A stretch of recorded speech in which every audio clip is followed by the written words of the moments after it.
Good evening friends. हम बात करेंगे इम्यून सिस्टम डिसऑर्डर के बारे में, ऑटो इम्यून डिसऑर्डर्स के बारे में। वैसे तो काफ़ी डिजीज़ हैं जो ऑटो इम्यून डिसऑर्डर्स में आ जाते हैं। इसमें पैम्फिगस है, डर्मेटोमायोसाइटिस है, लाइकन ग्रुप है, हेयर डिसऑर्डर्स जैसे एलोपेशिया रेटा है, डीएलई है, वेस्कुलाइटिस है। नंबर ऑफ डिजीजेस जो हैं वो इम्यून सिस्टम डिसऑर्डर्स में आ जाते हैं। तो मैं आपको पैम्फिगस के बारे में बताऊंगा। पैम्फिगस वल्गैरिस एक रेयर और एक सीरियस डिसऑर्डर है। हमारे वर्ल्ड में 1 to 2% ऑफ पर्सन्स इससे इफेक्टेड हैं और ये एक ऐसा डिजीज है जो बॉडी में काफ़ी फैलता है और काफ़ी पेनफुल होता है। हमारे पास केसेस आते हैं ओरल पैम्फिगस वल्गैरिस के, जिनके मुंह में छाले हो जाते हैं और इतने भयानक छाले होते हैं कि उनका खाना पीना मुश्किल हो जाता है। पूरी मुंह भर जाता है, लिप्स भर जाते हैं और इतने पेनफुल होते हैं। ये एक ऐसा इम्यून डिसऑर्डर है जिसकी ट्रीटमेंट मुश्किल है। मुश्किल मीन्स उसमें काफ़ी एफर्ट्स लगते हैं, क्योंकि इसके जो सेल्स हैं, इम्यूनिटी के जो खराब सेल्स हैं, वो इतने ज़्यादा बढ़ते हैं कि इसको कंट्रोल करने में काफ़ी टाइम लगता है, काफ़ी जोर लगाना पड़ता है।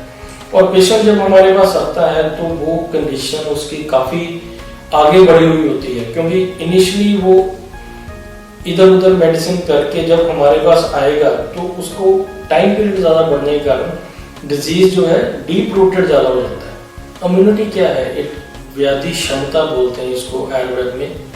हमारी बॉडी में 7 धातु हैं: रस, रक्त, मांस, मेद, अस्थि, मज्जा और शुक्र। इन 7 धातुओं को जो एक्सट्रैक्ट फॉर्म है उसको ओज और इम्यूनिटी बोलते हैं। जितनी बॉडी प्यूरिफाई होगी, जितनी बॉडी में डिजीज कम हो गया, उतनी ही इम्यूनिटी आपकी ज़्यादा बढ़ करेगी।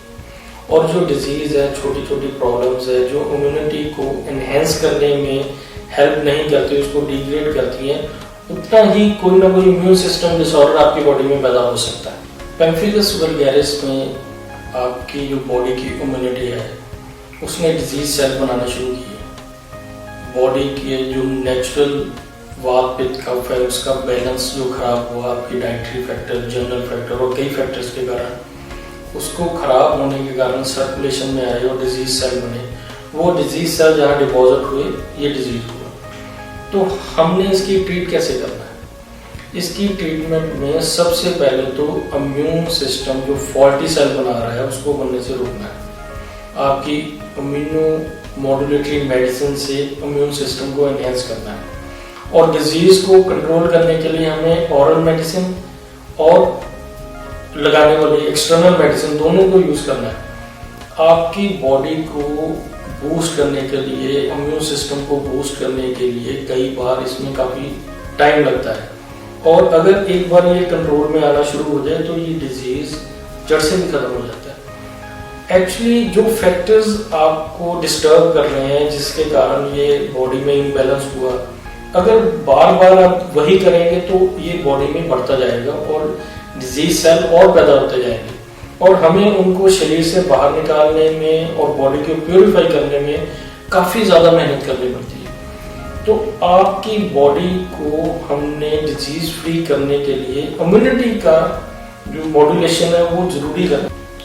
आपकी बॉडी में दोष कौन सा खराब हुआ, कहाँ इम्बैलेंस हुआ, धातु कौन से खराब हुए, कहाँ तक दूषित हुए, कौन से जो वेस्ट हैं जो बॉडी से बाहर नहीं निकल रहे, ये सब चीज़ें हमें जानने के बाद आपका ट्रीटमेंट पोर्शन है इजी हो जाता है।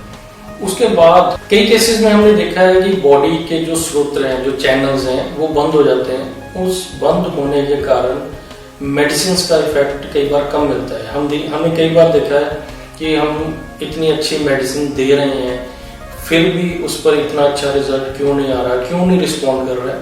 तो पैम्फिगस और इम्यून सिस्टम डिसऑर्डर में हमने देखा कि आपके बॉडी के चैनल्स जो एक जगह से दूसरी जगह चीज को ले जाते हैं वो ब्लॉक हो जाते हैं, बंद हो जाते हैं, तो हमें मेडिसिन का असर कम मिलता है। कई केसेस में हमें डिटॉक्सिफिकेशन के लिए पंचकर्मा थेरेपीज करनी पड़ती हैं जो बॉडी के स्रोत को खोलने में हेल्प करती है और कई बार ये मेडिसिन से भी काम हो जाता है। जिन केसेस में मेडिसिन का रिजल्ट कम मिलता है उन केसेस में हमें पंचकर्मा की हेल्प लेनी पड़ती है, या कुछ ऐसी मेडिसिन देनी पड़ती है, ऐसी थेरेपीज देनी पड़ती है जो बॉडी को डिटॉक्स करे और आपके जो स्रोत हैं उसको खोले।